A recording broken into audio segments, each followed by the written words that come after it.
I'm Father Philip Inch. I'm very pleased to share with you today what's happening 10 weeks in our pastoral plan. When it was launched at the weekend, lots of people received copies. 4,000 people went onto the website. The Sisters, the Daughters of St. Paul in Pauline Books sold 220 copies of the plan, and people are still looking at the site today. So remember, you can look at the site, www.liverpoolpastoralplan.org.uk. There are 6 areas of development in our pastoral plan, and each of these areas is being led by a team of people. So let me just share 1 or 2 things that have been happening since the launch of the plan. In the first area, becoming a church that accompanies people through life. On the 19th and 20th of March, we've got 2 very important days, side by side, we're calling them, where people will be invited to come and explore the ministry of accompaniment, explore what it means, explore how we can understand what this word can help us to do and to do better. So that's an open invitation. The details are on the diocesan website. In that same area, there's continued conversations about how we put at the forefront of our structures in the employment of workers and in the employment of people who will work with a worker, how we can best look at the place of those who feel marginalised on the fringes, on the edges. Very important aspect of the pastoral plan. The second area is being a church that honours the vocation of all the baptised.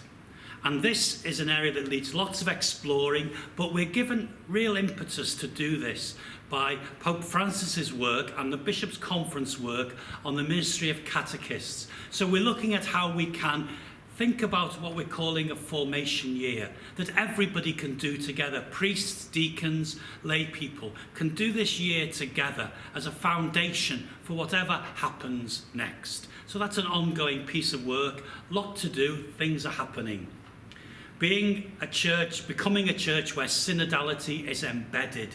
We've already got new deaneries, new council of priest structures, conversations around changes in the Archbishop's Council, the Archbishop Advisory Body, that will have lay people on it. We've gone out to consultation about new governance structures, so please do look at that if you're interested in taking part in that way. And ongoing work to begin the structures necessary to have a diocesan synodal council. The fourth area, becoming a church that renews its structures and administers its property to serve its mission.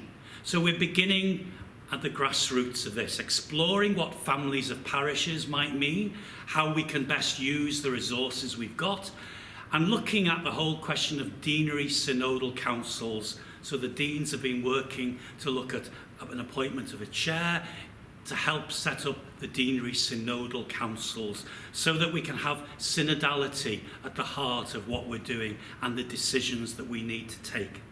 The fifth area is becoming a church where young people and young adults flourish.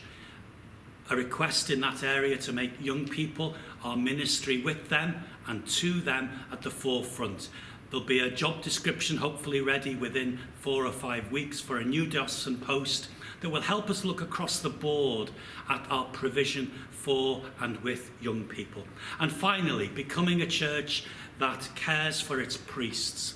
The priests have all met with an external facilitator, and in the next month we're going to have one-to-one conversations to help us see the best way forward to serve our priests.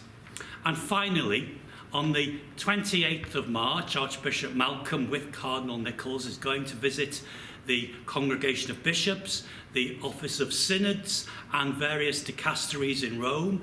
And the Archbishop will take with him our synod documentation, including the things that we weren't able to discuss at a diocesan synod. He has the full version of those, and he has summary versions which he can share with the different Vatican dicasteries. We hope to bring you some more information about that towards the end of March. I hope this update will encourage you. Please keep finding out what's going on And if you can be part of the developing picture, it would be wonderful. Thank you.